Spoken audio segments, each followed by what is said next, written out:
Друзья, всем привет! Всех с наступившим Новым годом! Мы ездили отмечать Новый год в город, поэтому меня тут долго не было. Вот сейчас только приехали, сегодня уже 10 января.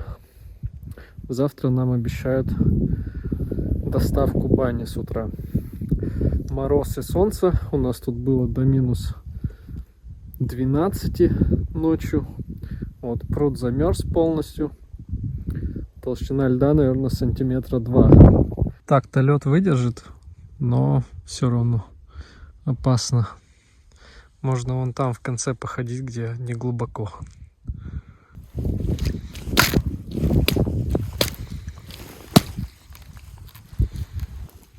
Фух, я уже весь уделался. Что у нас внутри, интересно?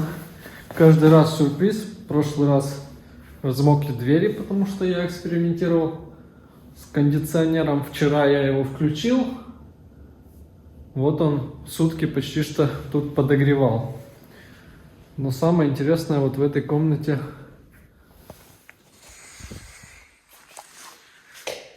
Вот видите?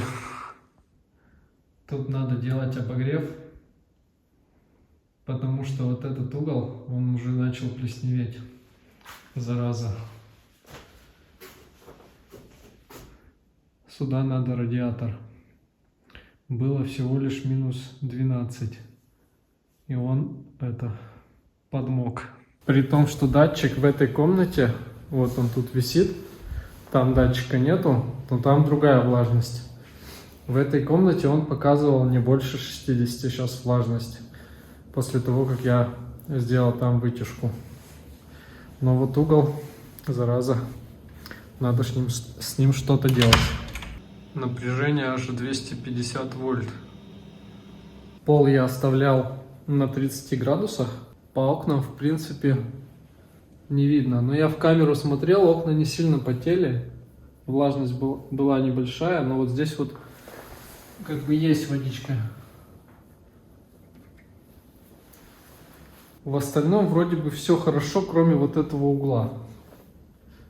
Надо подумать, может быть, туда протянуть какое-то утепление, нагрев. Главное, чтобы вот в том угле не образовывалась влага, чтобы она уходила в вытяжку. А она как раз там.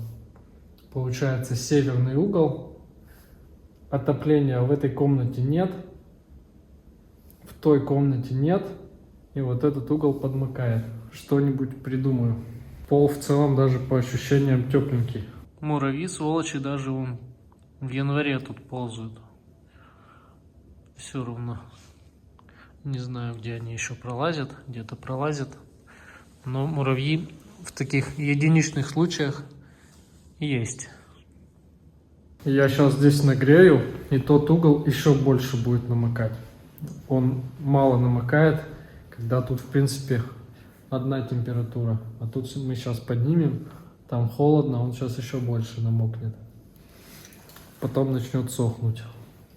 В прошлый раз тоже так было, но в прошлый раз еще сильнее было намокший он. Когда вот первые морозы были, и нас тут не было, я не показывал, там прям по всей стене, по армопоясу была влажность. Вот сейчас только в уголке. Вот в этом неотапливаемом помещении показывает 8,2 градуса, 56 влажность. Вообще влажность нормально ушла отсюда. Тут мы когда здесь, он показывает 70 влажность. Сейчас 56. Здесь вообще никаких проблем со стенами нету. На улице сейчас минус. Ну, 0, минус 1, ночью минус 8. Все нормально. Ну, вот это вот, то, что тут видно, это просто здесь еще не покрашено. У меня еще здесь откосы, вон ничего не доделаны. Не красил я. Там еще штукатурку видно, это не плесень, не намокает. Намокает единственный один уголок. Что, начинаем новый рабочий год. Планов много, дел много. Спасибо всем, кто был в прошлом году с нами, кто смотрел, кто ставил лайки, писал комментарии. Всем огромная благодарность. Надо ждать теперь, когда потеплеет, чтобы продолжить копать канаву под коммуникации. Сантиметров на 10 промерзло, не больше. На следующей неделе уже плюс 10 днем, плюс 5 ночью. Вот как раз буду копать. Мы приехали, Юр уже полчаса дрыхнет. Купили ему повязку, чтобы солнце не светило и чтобы голову держало. Он теперь дрыхнет нормально в машине. Так, залезу сразу, уберу плесень.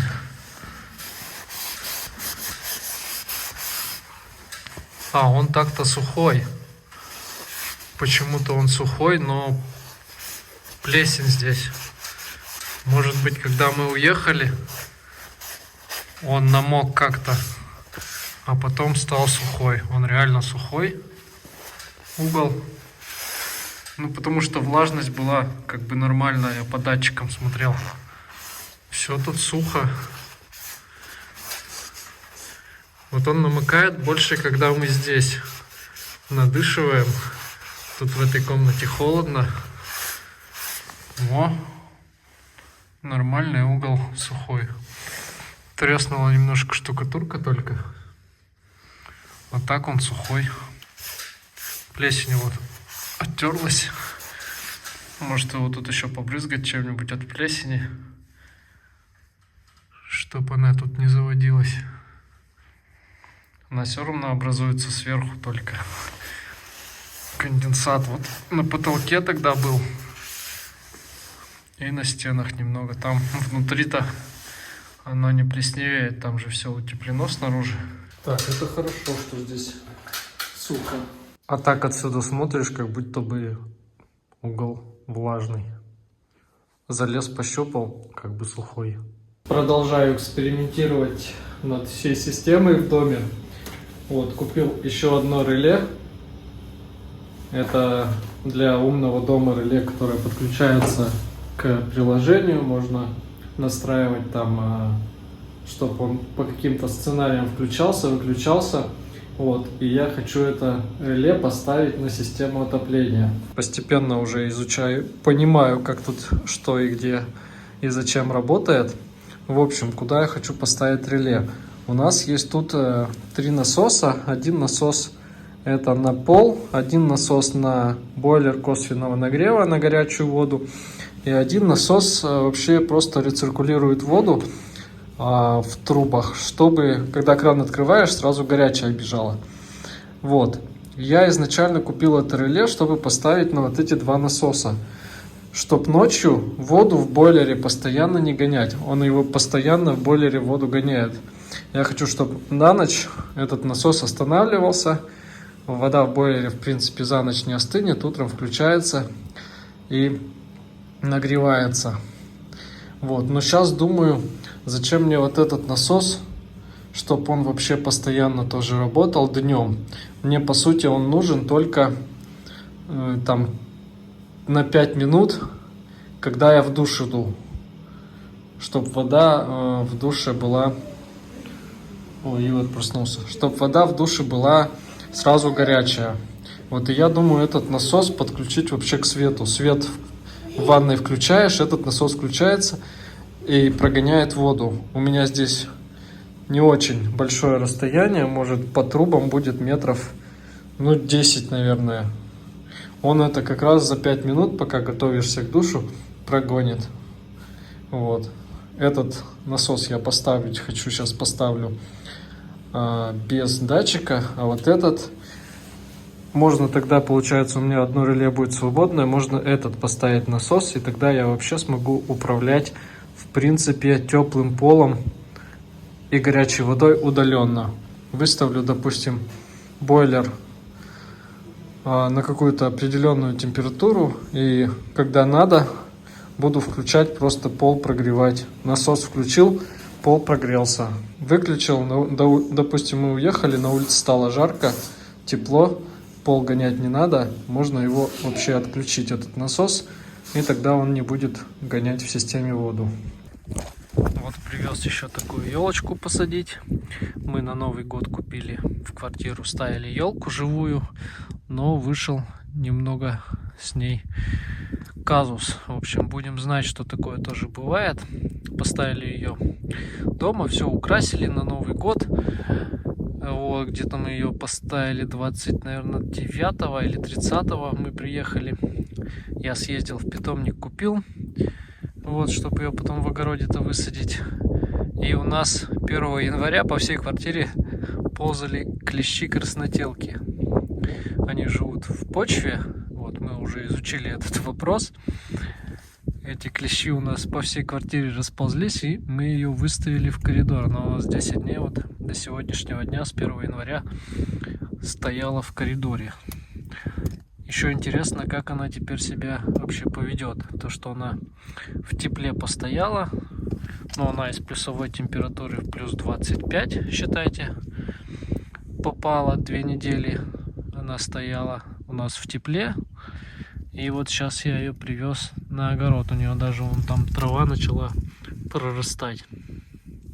Надеюсь, все клещи выползли бы. Всех, ну, штук, наверное, с десяток мы поймали.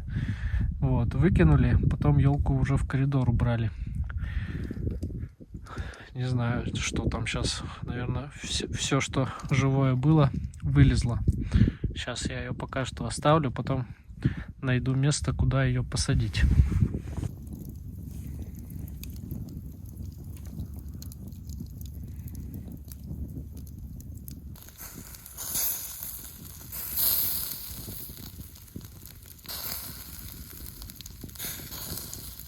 Покажи, как вкусно.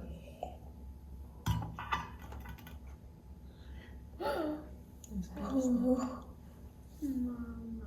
Еще налить? Не еще. Водичка. Еще. А Что съели? он... Не, это... На руки нальешь себе. О, Возьми нормально. так. Вот так. Ой.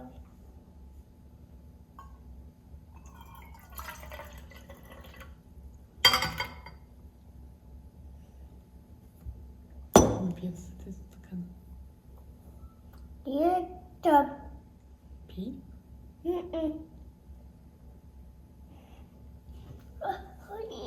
Упать. Там, где... Иди мой. Да.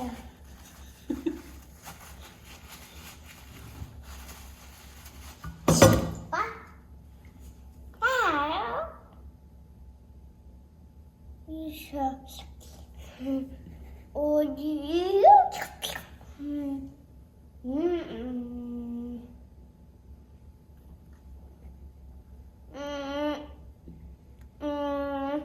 Мама. Гань. Кань.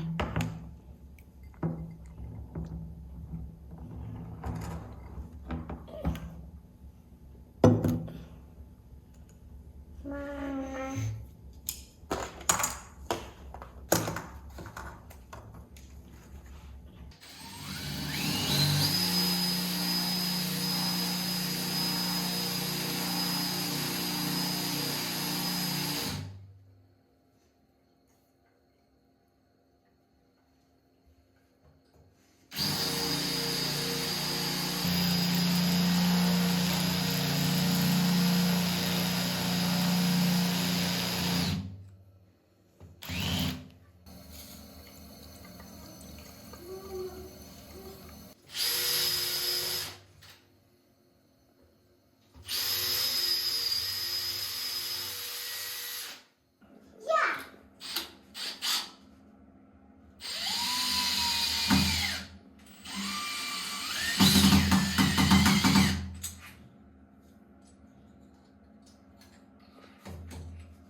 Наконец-то повесили полотенцесушитель из квартиры.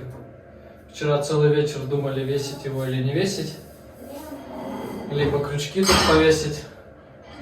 Но в итоге пришли к выводу, что надо повесить. Не подключил его пока что. Там провод у меня выведен в тот склад.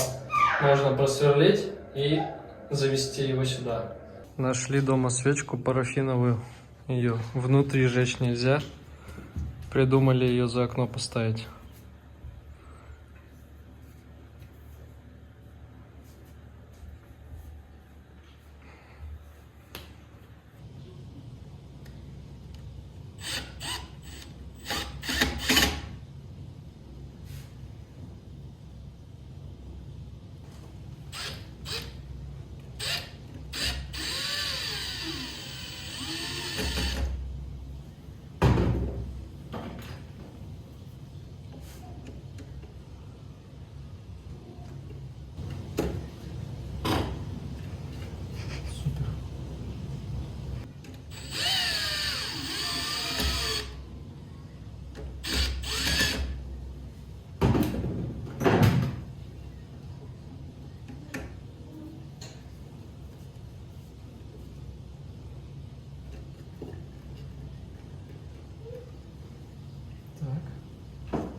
Воткнул сюда релейку. Пока что только на насос, который крутит воду в бойлер.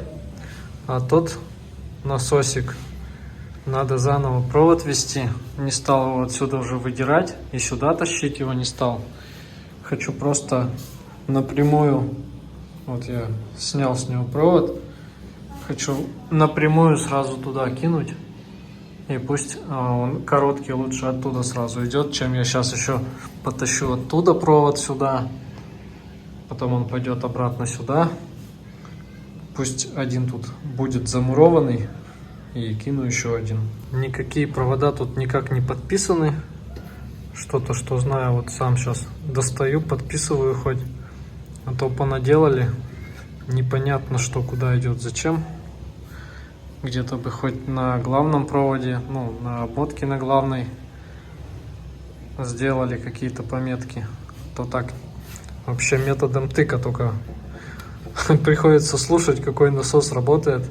Мы тогда искали, ухом прикладываешься, слушаешь, какой автомат, какой насос отключает. А так вообще ничего не понятно. Перетянул провод, подцепил его там к свету. Теперь у меня этот насос рециркуляционный включается, когда свет загорается там, то есть на одной линии они.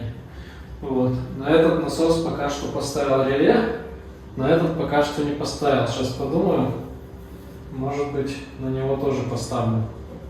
Вот, сейчас этот уже можно сегодня запрограммировать его, чтобы он на ночь отключался.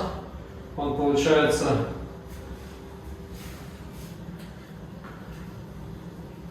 44 ватта потребляет на самой низкой скорости, на высокой скорости 99 ватт. Но я его в основном гоняю только на низкой скорости, на самой первой. Вот.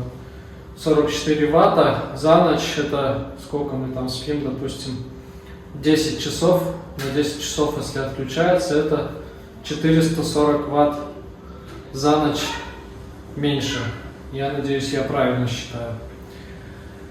Вот как-то так. Буду тестировать, посмотрим, как это будет, насколько меньше за электричество будет наматываться денег.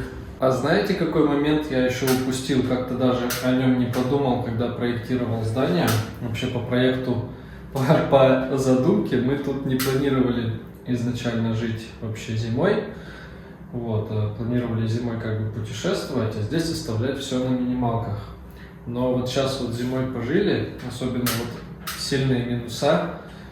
Как-то я вот про одну систему отопления подумал, да, что она будет электрическая. А можно же было еще сделать камин, поставить. Вот сейчас бы было неплохо, если был камин. То есть, когда приезжаешь, здание остыло, надо его побыстрее нагреть. Теплым полом оно очень долго начинает нагреваться, пока там пол нагреется. А каминчик был бы вообще прям идеально. Приехал, закинул, согрел быстро, подсушил. Не знаю, вот сейчас можно, нет, его как-то поставить. Может быть, вот там вот, где вход в санузел, где я вентиляцию просверлил из этой комнаты, может быть, вот там вот подумать надо, как его в потолок вывести, эту трубу. Можно ли вообще его туда вывести? По идее, как бы алмазным бурением просверлить, но вот эту вот плиту бетонную, ну как вот с наплавлением, короче, надо изучить. Вот такой вот момент по поводу камина. Надо подумать, может быть, реально его как-то можно сделать, поставить.